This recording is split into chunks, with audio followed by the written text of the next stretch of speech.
On the night of June 27, 2026, more than 80,000 people packed Nissan Stadium in Nashville. The streets outside were full.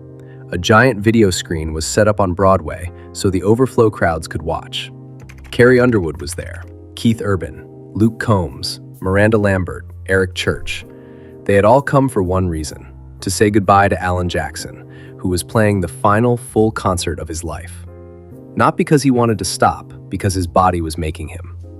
For more than a decade, Alan Jackson had been hiding something from the world, a degenerative nerve disease inherited from his father that was slowly stealing his balance, his legs, his ability to stand at a microphone. And the way he chose to say goodbye tells you everything about who this man really is. This is the story of the mailroom worker who became the voice of country music, the disease he kept secret for 10 years, and a farewell that turned his own suffering into a gift. And the ending, what happened just 12 days after that final show, is something no songwriter could have written better. Stay with me. Alan Eugene Jackson was born on October 17, 1958, in Newnan, Georgia, the youngest of 5 children and the only boy. And here's a detail that sounds like a country song because it eventually became one. The little house he grew up in was literally built around his grandfather's old tool shed. That was the center of the home. His daddy, Eugene, Daddy Gene, was a mechanic. His mama, Ruth, raised 5 kids in that tiny place, surrounded by family on all sides. Alan sang gospel in church, but nobody would have picked him for stardom. He got his first guitar at 16, a $50 guitar his parents bought him. At 15, he'd bought a beat-up 1955 Thunderbird, and he and his daddy spent countless hours restoring it together. He married his high school sweetheart Denise in December of 1979 and settled into small-town life. Construction work, forklift driver at Kmart, car salesman. He played local clubs with a band called Dixie Steel. He didn't even start writing songs until he was 25. And then his wife changed the course of country music history at an airport. Denise had taken a job as a flight attendant, a big deal for a small-town girl. And in 1985, working a flight, she spotted a familiar face, the country legend Glen Campbell. Most people would have kept walking. Denise didn't. She walked up to one of the biggest stars in America and told him about her husband back home, a tall, quiet Georgia boy who wrote country songs and dreamed of Nashville. Campbell listened. Then he handed her the business card of his manager and told her to call. That business card became Alan Jackson's entire career. It led to a songwriting contract with Glen Campbell's own publishing company, and the couple moved to Nashville in the mid-'80s to chase the dream. Jackson later said it plainly, "I will always feel like I owe Glen a lot of gratitude. He was my first contact in Nashville." But Nashville wasn't waiting with open arms. Alan took a job sorting mail at the Nashville Network, a country music television channel, while pitching himself to labels that kept saying no. Executives thought the quiet, mild-mannered giant lacked star quality, lacked stage presence. They were spectacularly wrong. In 1989, he became the very first artist signed to the brand new Arista Nashville label.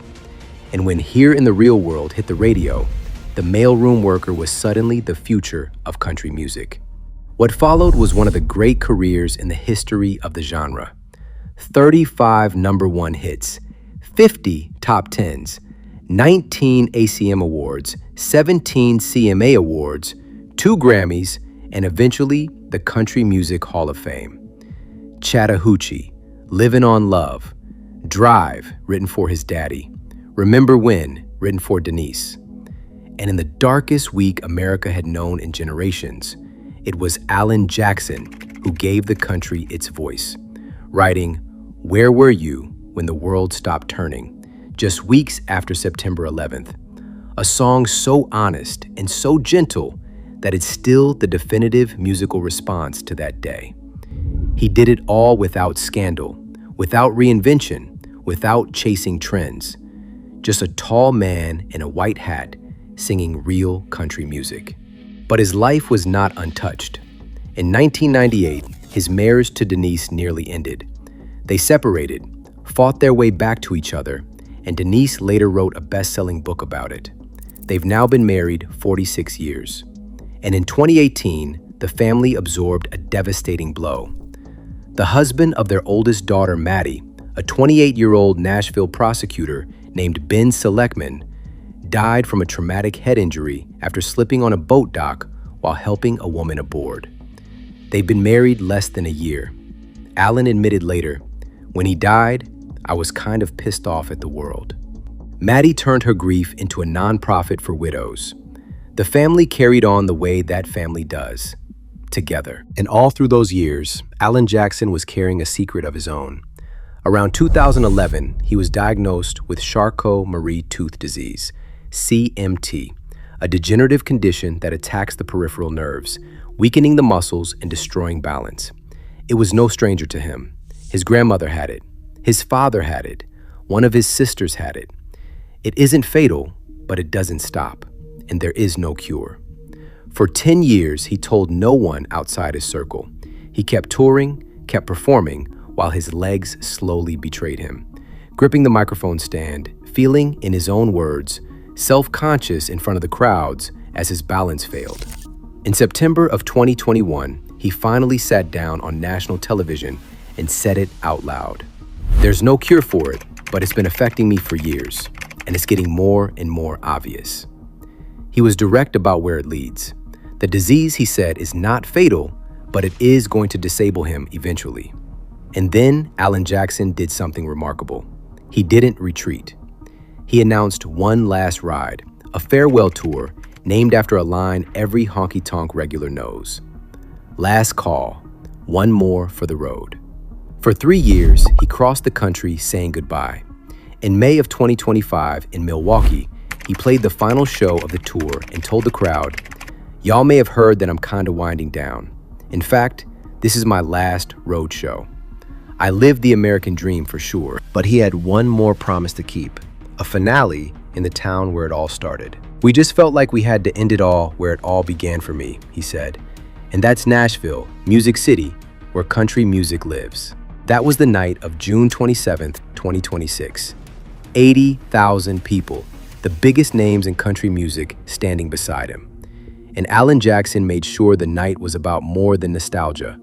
The entire finale benefited the CMT Research Foundation, the fight against his own disease, and it raised more than $2 million. The foundation's response said it best. For their community, that's not just a number, it's momentum. The man who spent a decade hiding his illness turned his very last stage into a weapon against it. And now, the ending. Because the most beautiful part of this story happened after the lights went down. On Christmas Day of 2025, 6 months before that final show, Alan had posted a family photo that melted the internet. His 3 daughters, Maddie, Allie, and Danny, standing in front of the Christmas tree, all 3 of them pregnant at the same time. "Merry Christmas from our growing family," he wrote. The grandbaby era had actually begun back in December 2022, when his first grandson, Jack, arrived. Announced by Alan right alongside his and Denise's 43rd wedding anniversary, a gift wrapped inside a milestone. But 2026 turned it into a flood. Those babies arrived, one after another, through his farewell year. A granddaughter, Charlie, born just before Valentine's Day. Another granddaughter, Parker, in April. And then, 12 days after Alan Jackson walked off the stage for the last time, his 5th grandchild, a boy named Hudson, was born on July 9th, 2026. "Denise and I are overjoyed," he wrote. "Think about that timing. 12 days after the man said goodbye to 80,000 fans, his family said hello to a brand new life." Alan Jackson didn't retire into silence. He walked out of one full house and straight into another, a home overflowing with grandbabies, with Denise, with the family that a toolshed house in Georgia built. So don't feel sorry for Alan Jackson. He wouldn't want it. He got the $50 guitar, the airport miracle, the 35 number ones, the 46-year love story, and a goodbye on his own terms that raised millions to fight the disease that's chasing him. He once said that if he had a legacy, he'd want it to be simple: the music, the songs. He got that. And he got the last verse too. The one where the tall man in the white hat goes home, sits down in a house full of grandchildren, and finally gets to just be Papa. If this story moved you, stay with us. There are more like it here, the legends you grew up with, and the goodbyes and beginnings you were never told.